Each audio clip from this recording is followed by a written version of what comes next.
다니엘 묵상 오늘 마지막 시간 여러분들과 함께 5번째 시간 나눕니다. 6장 7절부터 10절까지의 말씀 오늘 함께 나누도록 하겠습니다.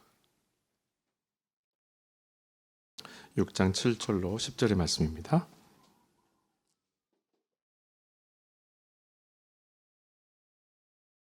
제가 읽겠습니다. 나라의 모든 총리와 지사와 총독과 법관과 관원이 의논하고 왕에게 한 법률을 세우며 한 금령을 정하실 것을 구하나이다. 왕이여, 그것은 곧 이제부터 30일 동안에 누구든지 왕 외의 어떤 신에게나 사람에게 무엇을 구하면 사자굴에 던져 넣기로 한 것이니이다. 그런즉 왕이여, 원하건대 금령을 세우시고 그 조서에 왕의 도장을 찍어 메대와 바사에 고치지 아니하는 규례를 따라 그것을 다시 고치지 못하게 하옵소서 하매, 이에 다리오 왕이 조서에 왕의 도장을 찍어 금령을 내니라. 10절 다 같이 읽습니다. 자기 집에 돌아가서는 윗방에 올라가 예루살렘으로 향한 창문을 열고 전에 하던 대로 하루 3번씩 무릎을 꿇고 기도하며 그의 하나님께 감사하였더라. 아멘. 아멘. 여러분 기억하시나요? 2019년도 우리 교회 영성 주제 한번 볼까요? 우리 슬라이드 한번 보시면 다 같이 한번 읽어보겠습니다. 이 은혜에 굳게 서라입니다. 여러분 2019년도 우리가 처음에 출발하면서 이 은혜에 굳게 선다라고 해서 우리가 기도하고 말씀을 또 나눴고 한 해를 시작했었죠. 여러분 보통 은혜가 뭡니까? 라고 물어보면은 어떻게 대답을 하시나요? 은혜가 뭡니까? 여러분에게 은혜가 뭡니까? 라고 이렇게 물어보게 되면 아마 일반적으로 이렇게 대답하시는 경우가 많으실 겁니다. 하나님께서 나에게 베푸신 어떤 사랑, 어떤 위로하심, 어떤 채움, 어떤 기적, 이것이 은혜입니다. 하나님의 그렇게 끝까지 나를 붙드셨던 그 사랑이 나에게 은혜입니다 라고 많은 분들이 이야기하실 거예요. 맞는 말입니다. 맞는 말인데 여러분 사실 이렇게 우리가 하나님의 은혜가 채움이다, 기적이다, 어떤 위로다라고 말하는 것은 쉽게 말하면 이렇게 표현할 수 있어요. 여러분 우리가 팀월튼에 가보면 12개짜리 더즌 박스가 있죠. 도넛 박스. 이 선물을 갖고 왔었을 때 받는 사람이 이게 뭡니까? 라고 해서 이렇게 물어보게 되면 이렇게 대답하는 것과 마찬가지예요. 이것은요 초콜릿 글레이즈드예요, 허니 크룰러예요, 바닐라 딥이에요. 여러분 은혜는 거기 안에 담겨져 있는 하나하나의 초콜릿 어떤 도너츠를 얘기하는 것이 아닙니다. 은혜는 우리가 받는 더즌 오브 도너츠 그 박스를 우리에게 전해주신 분이 은혜입니다.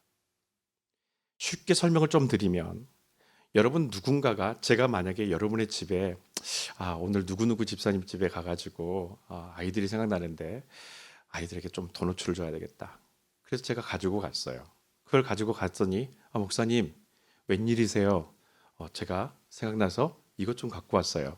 그러면 여러분들이 만약 그걸 받으시면 저한테 뭐라고 하시겠어요? 이게 뭐예요? 그렇죠. 왜요? 목사님 왜요? 이게 뭐예요? 박스인 것 뻔히 아는데 물어봐요.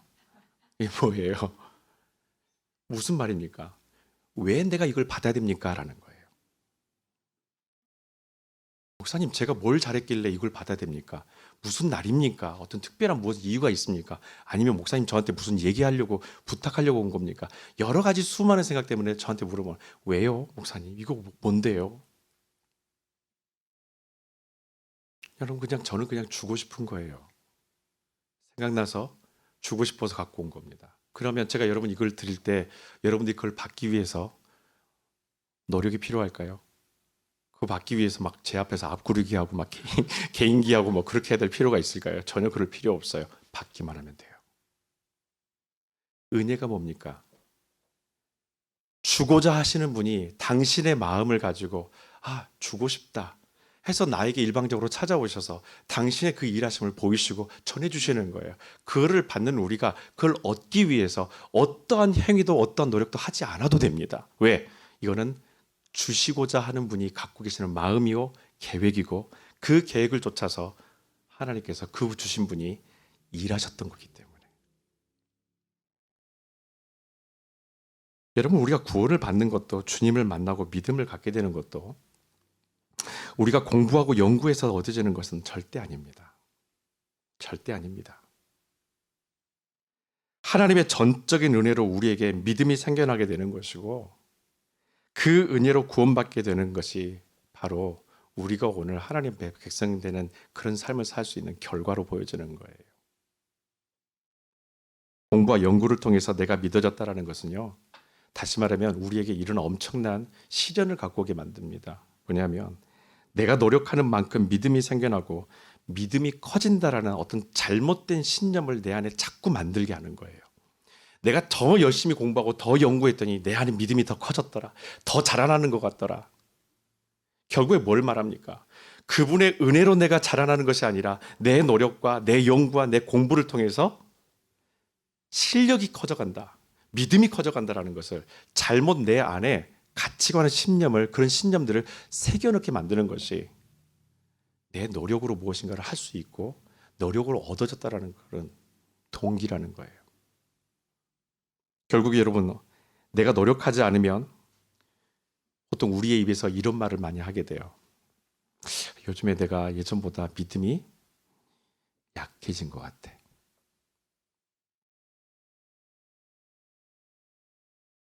믿음 생활을 노력으로 하는 사람들은요, 자기 노력이 딱 빠지는 순간에, 그리고 자기가 예전 같지 않다는 순간에 이런 말을 자주 해요.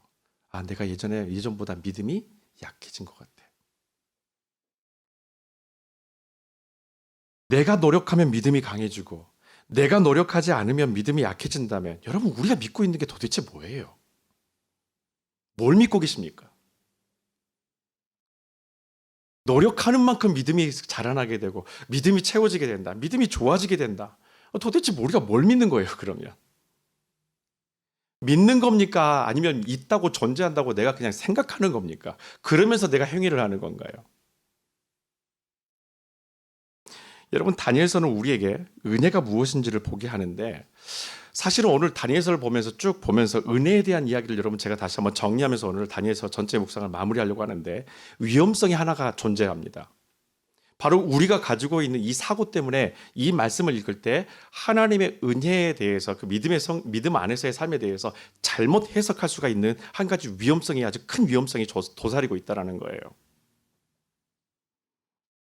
그건 바로 이것입니다. 여러분, 다니엘과 세 친구들의 그들의 어떤 결단과 행위가 있었기 때문에 그들이 그 상황 가운데서 구원함을 받았다라고 내가 착각할 수가 있는 거예요. 말씀을 읽을 때. 그들이 이런 결단을 했기 때문에 구원을 받았겠지.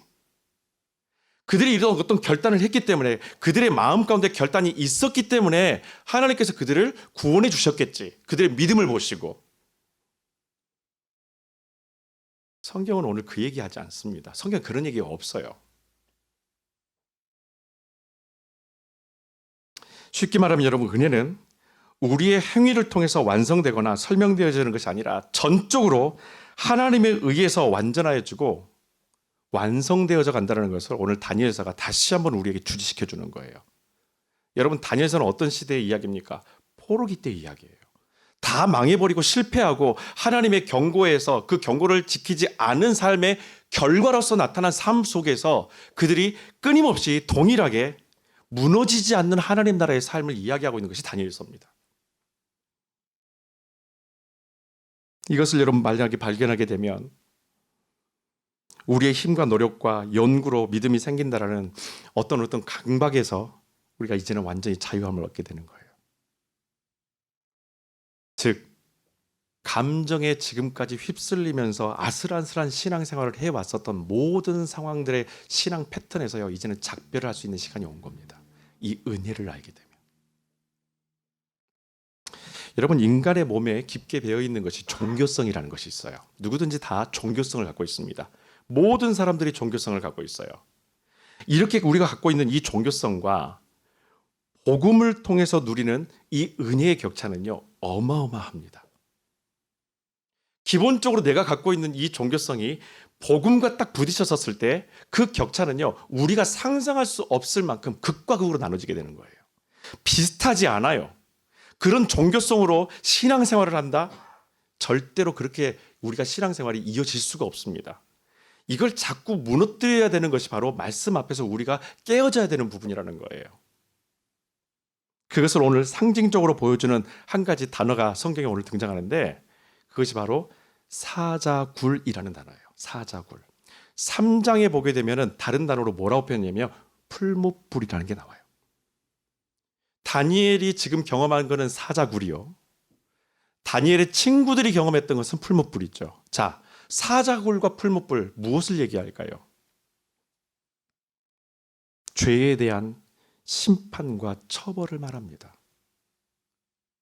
죄를 지은 사람은 반드시 심판받는다, 처벌받는다라는 결과가 뭐예요? 그게 사자굴이고 그게 풀무불이에요.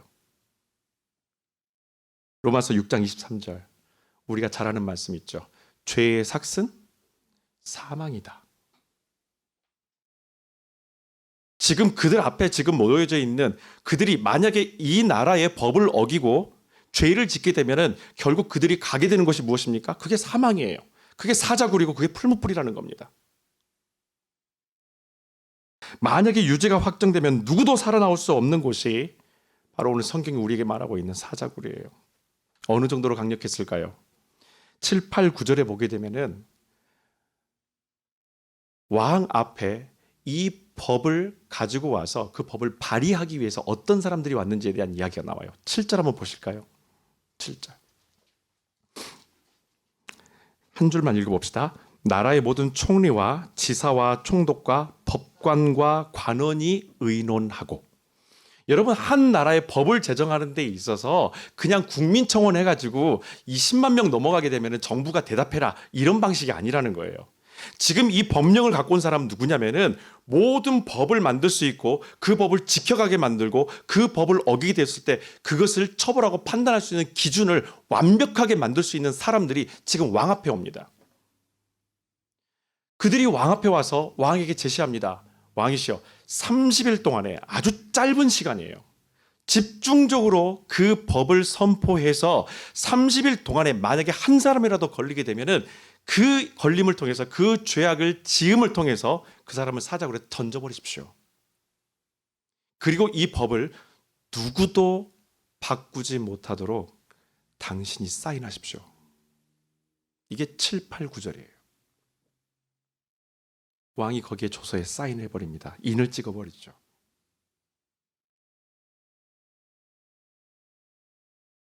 왕도 고칠 수 없는 법령이 선포됩니다.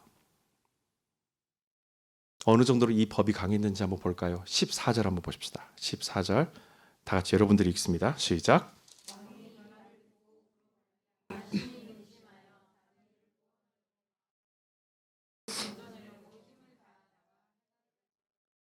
자, 왕이 여러분들 이렇게 했다는 게 이해가 되세요? 자기가 지금 법령을 제시하고 그렇게 사인해가지고 지금 다니엘이 그걸 어겼어요.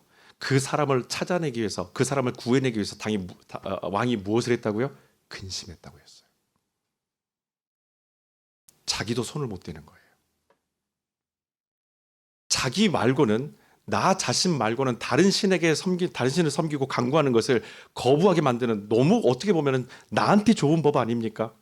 근데 그 법으로 인해서 다니엘이 죽게 되었을 때 이 왕은 자기도 고치지 못하는 법 때문에 자기가 근심하고 걱정을 끼칠 만큼 이 법이 그만큼 강력했다라는 것입니다. 분명히 왕이라면은 자기의 선언 한마디로, 말 한마디로 예외 조항을 둘 수 있겠죠. 다니엘만 딱 살려라. 얼마든지 할 수 있는 일이에요. 여러분, 사사기에 보게 되면 입다라는 사람 여러분 기억나시죠? 전쟁에 자신이 없어요. 그래서 하나님께 서원을 해버립니다. 하나님, 만약에 이 전쟁에서 나에게 이김을, 승리를 주시게 되면 제가 집에 돌아가셨을 때 성문에서 가장 먼저 저를 맞이한 사람을 제가 제물 드립니다. 그랬더니 누가 나와요? 딸이 나와요. 그렇게 사랑하는 딸이 나와요. 하나님, 저번에 했던 거 그냥 잊어버리세요. 제가 그때 정신이 없었어요. 그냥 너무 무섭기도 하고 두렵기도 해서. 그래서 하나님 다 잊어버리세요. 이거 아닙니다. 이거 아니에요. 번복을 못하는 거예요. 자기 입으로 선언하고 자기 입으로 그것을 약속했었던 것에 대해서 자기에게 좋은 것인데도 불구하고, 왕도 그렇고 입다 선지자도 마찬가지예요. 자기에게 되게 유리한 법이에요. 그런데 이 법을 번복하지 못합니다. 여러분, 사람은 자기가 만든 법에서 스스로 살아남을 수 없을 만큼 모순된 존재예요. 내가 스스로 살아낼 수가 없습니다. 내가 이렇게 딱 법을 만들고 이렇게 규칙을 만들었잖아요. 그것을 내가 깨뜨리고요. 심지어는 그 법 때문에, 내가 세운 어떤 규칙 때문에 내 발이 넘어지는 것, 그리고 내가 세운 것을 내 스스로가 함부로 깨뜨리지도 못하는, 그만큼 나약한 존재예요. 다니엘 같은 죄인을 여러분, 우리가 기도할 때 자주 쓰는 표현으로 뭐라고 표현할까요? 바벨론의 페르시아의 입장에서 봤었을 때 다니엘을 이렇게 말합니다. 죽을 수밖에 없는 죄인이라고 말하는 거예요. 죽을 수밖에 없는 죄인. 사자굴과 풀무불을 향해서 나아가는 이 네 명의 사람들이, 이 네 명의 친구들이, 젊은이들이 그들의 입장에서 봤었을 때는요, 죽을 수밖에 없는 죄인이에요. 하나님 앞에서 저와 여러분이 원래 태생이 뭡니까? 죽을 수밖에 없는 죄인이에요. 그 죄를 어김으로 인해서 우리가 피해갈 수가 없습니다. 우리에게 지금 당면에 있는 것은 예수 그리스도의 은혜와 구원함이 없으면요, 우리가 당면에 있는 결과는 뭡니까? 그게 사자굴과 풀무불이에요. 여러분, 그렇다면 당시에 이 페르시아 사람들이 왕의 명령이기 때문에 과연 이 법을 지켰을까요? 아니면 사자굴에 던져질까 봐 이 명령을 지켰을까요? 여러분 어떻게 생각하세요? 30일짜리 이 강력한 법에 대해서 사람들이 지켜내려고 노력을 해요. 왕의 명령이기 때문에 지켰을까요? 아니면 30일 안에 걸렸다가 사자굴에 던져지는 것이 두려워서 법을 지켰을까요?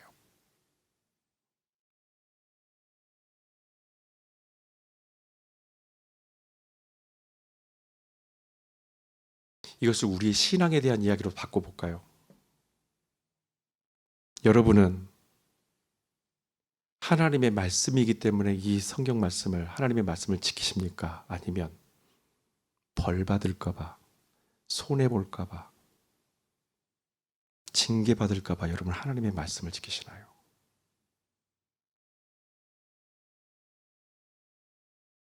오늘 우리가 주일 예배 왔어요. 주일 예배 빠지면 찝찝해서 오셨나요? 주일 예배 빠지면 이번 주간에 뭔가 일이 생길 것 같아서 오셨나요? 아니면 베푸신 은혜 때문에 여기까지 오셨나요? 두려움으로 신앙생활하는 것은 하나님이 원치 않으시는 방법입니다. 하나님은 우리가 하나님 앞에 나아갈 때에 그런 두려움 때문에 하나님 앞에 나오는 것을 하나님 원치 않으세요. 다니엘은 10절에 보게 되면 왕의 도장이 찍힌 것을 알고도 하나님께 기도하고 감사했다라고 이야기가 나옵니다. 여러분, 만약에 살아남기 위한 자기 노력이 들어갔다면 10절에 나와 있는 내용들이 하나의 단어를 딱 바꾸게 되면요, 뒤에 동사 전체가 다 바뀌게 돼 있어요. 10절은 완전히 다르게 기록되는 어떤 결정적인 단서가 되는 단어가 있다면 바로 이것입니다.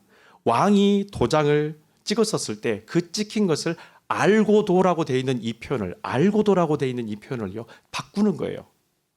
알았기 때문에로.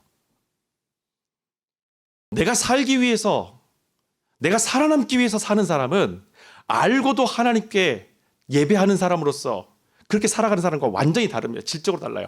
알기 때문에, 왕이 그렇게 죽인다고 해서 그럴 것을 사인했다는 것을 알고 있기 때문에 하루 3번 기도하는 것을 몰래 했다라고 동사가 딱 바뀌어버리게 되는 거예요. 10절의 동사가.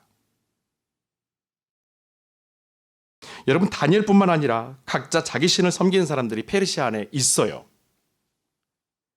그런 사람들이라면 여러분, 이 절박한 상황 가운데에서 내가 하나님께, 또는 그들의 입장에서 봤었을 때는 내가 섬기고 있는 신에게 감사할 수 있는 정신이 과연 있었을까요? 기도에 집중할 수 있었을까요? 절대 할 수 없습니다. 왜요? 누군가 나를 볼 것이라는 어떤 두려움 때문에 절대로 마음 편하게 기도할 수도, 마음 편하게 예배할 수도 없다라는 거예요. 다니엘은 성경에 기록된 그대로 알고도 하나님께 기도했고 또한 감사했다라고 성경은 기록합니다.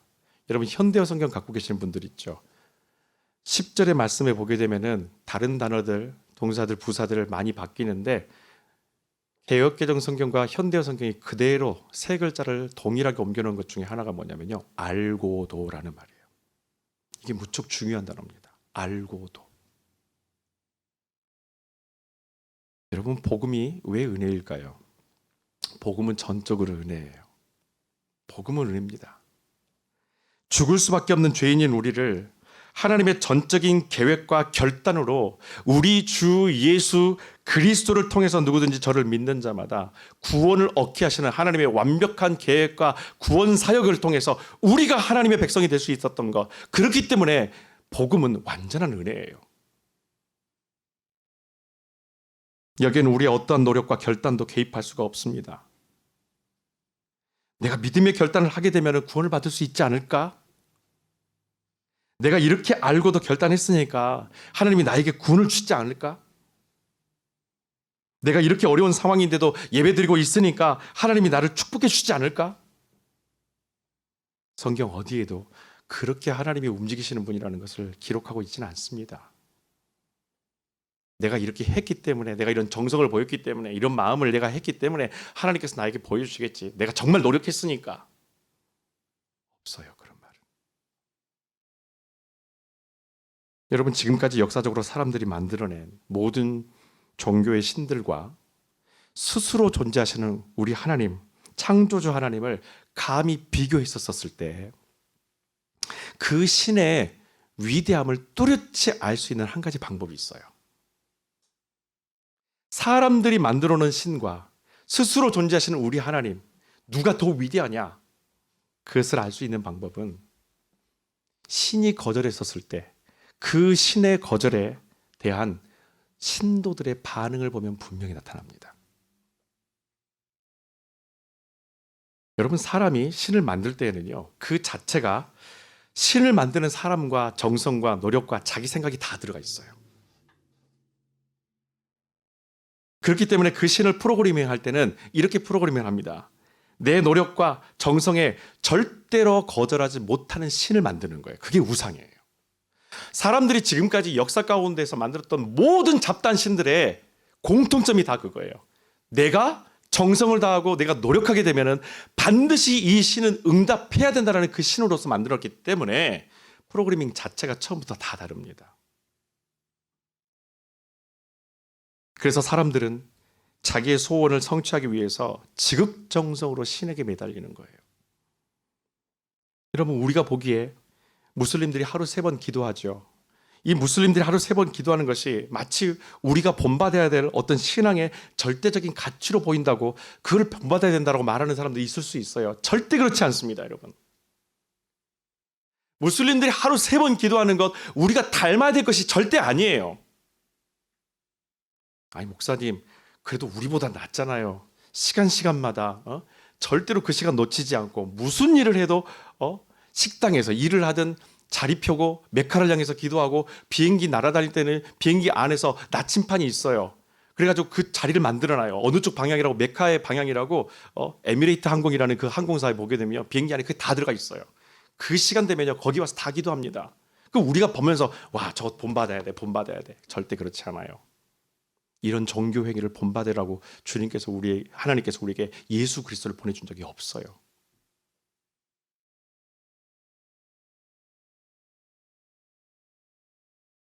사람들은 신이 거절하는 것을 받아들일 어떤 마음의 준비도 믿음도 없습니다.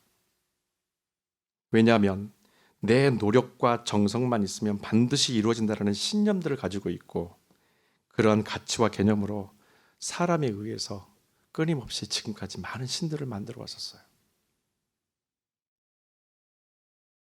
하나님의 위대함을 얘기할까요? 우리 하나님의 위대함은 하나님의 거절에 대한 하나님 백성의 반응에 그대로 나타납니다. 다니엘의 세 친구들이 풀무불에 던져져 위기에 처해 있었을 때 이렇게 말합니다. 주께서 우리를 구원하실 겁니다. 얼마나 믿음의 확신 찼습니까? But if not. But if not. 그리 아니하실지라도 하나님이 우리를 구원하실 건 나는 확실히 믿는데, 그 하나님이 그걸 거절하실지라도 드디어 여기서부터 이제 신앙의 딱 고백이 진짜 고백이 나오고 하나님의 위대함이 나타나는 거예요. 우리는 절대로 왕에게 절하지 않을 겁니다. 그런 줄 아십시오.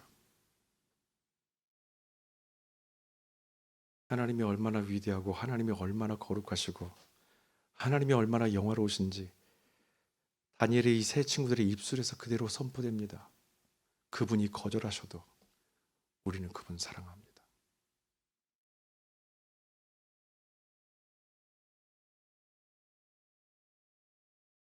내 노력과 정성으로 구원함을 얻는 것이 아니라 우리의 삶과 죽음이 하나님의 완전한 계획과 은혜에 전적으로 의존하고 있다는 것을 다니엘뿐만 아니라 다니엘의 세 친구들이 지금까지 계속해서 고백해 왔었던 믿음의 고백이에요. 다시 말하면 내 삶은 하나님의 은혜가 아니고는 어떠한 방법으로도 유지되지도 설명되어질 수도 없다라는 것을 말합니다. 이 은혜를 경험하고 이 은혜의 바탕 안에 살고 있기 때문에 하나님이 나를 구원하실 것입니다. 그러나 그렇지 않으셔도 전 상관없습니다. 그것이 하나님의 계획이라면 내가 이 풀무불에서 그의 이름을 고백하고 인정함으로 죽는 것이 나의 인생의 하나님의 계획이라면 나는 그것 따릅니다. 여러분, 그래서 다니엘과 세 친구들이 사자굴과 풀무불에서 자기 몸을 어떻게 했을까요? 하나님이 기뻐하시는 거룩한 산 제물로 드리기로 선언해 버립니다. 그리고 그들은 그 풀무불과 사자굴 안에서 무엇을 했을까요? 영적 예배를 드리는 거예요. 너희 몸을 하나님이 기뻐하시는 거룩한 산 제사로 드리라. 그리고 우리는 거기에서 영적 예배를 드리는 겁니다. 그 삶이 영적 예배라는 거예요. 은혜임을 알게 되면 그 은혜에 힘입어서 성령께서는 우리에게 선한 행동을 할 수 있도록 하십니다. 여러분, 하나님께서 인류를 구원하시기에는 하나님의 계획이 갑작스럽게 일어난 일이 아니죠. 아브라함과 이삭과 야곱을 통해서 끊임없이 다음 세대를 향해서 하나님의 구원 계획은요 계속 반복됩니다. 문제는 그렇게 부름받았던 사람들이 하나님 앞에서 그 부르심 앞에서 자꾸 넘어지는 거예요. 실수하는 거예요. 그런데도 불구하고 하나님께서 야 아브라함아 너 이삭아 어떻게 너희 부자는 똑같냐? 야 너 야곱아 너는 왜 이렇게 사람도 속이냐? 아버지까지 속이냐? 하나님께서 거기에서 중단하지 않으세요. 하나님의 계획과 하나님의 구원 역사는 끊임없이 흘러갑니다. 그 사람이 어떤 짓을 해도 하나님은 그 계획이 멈추지 않도록 계속해서 밀어붙이는 거예요. 그들에게 은혜를 베푸셔서 다시 돌아오게 하시고 그들에게 회개할 수 있도록 만드셔서 다시 하나님의 사명의 길에 설 수 있도록 하나님께서 그들을 계속해서 불러주시는 거예요. 그게 은혜예요. 그게 은혜예요. 변함없이 하나님께서 우리를 향한 하나님의 사랑, 그 계획이 흘러가는 것이 은혜입니다. 다니엘과 세 친구들이 경험한 게 뭡니까? 나라가 망한 것 상관없어요. 내가 지금 어디에 있는가 무슨 일 하는가 상관없어요. 중요한 건 뭡니까? 내가 하나님의 변함없는 그 구원 계획에 이스라엘을 다시 회복시키시는 하나님의 그 구원 계획 안에 내가 있느냐 없느냐라는 문제예요. 하나님의 여러분을 향한 계획은요 변함없습니다. 그것이 은혜입니다.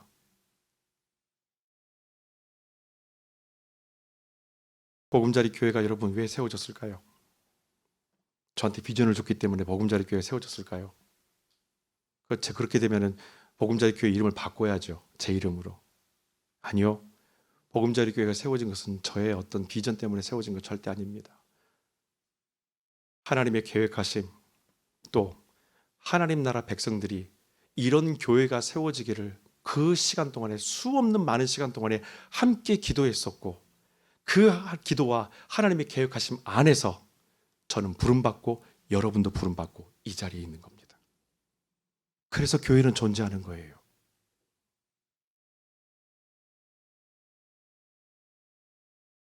은혜로 살아왔었던 다니엘과 세 친구들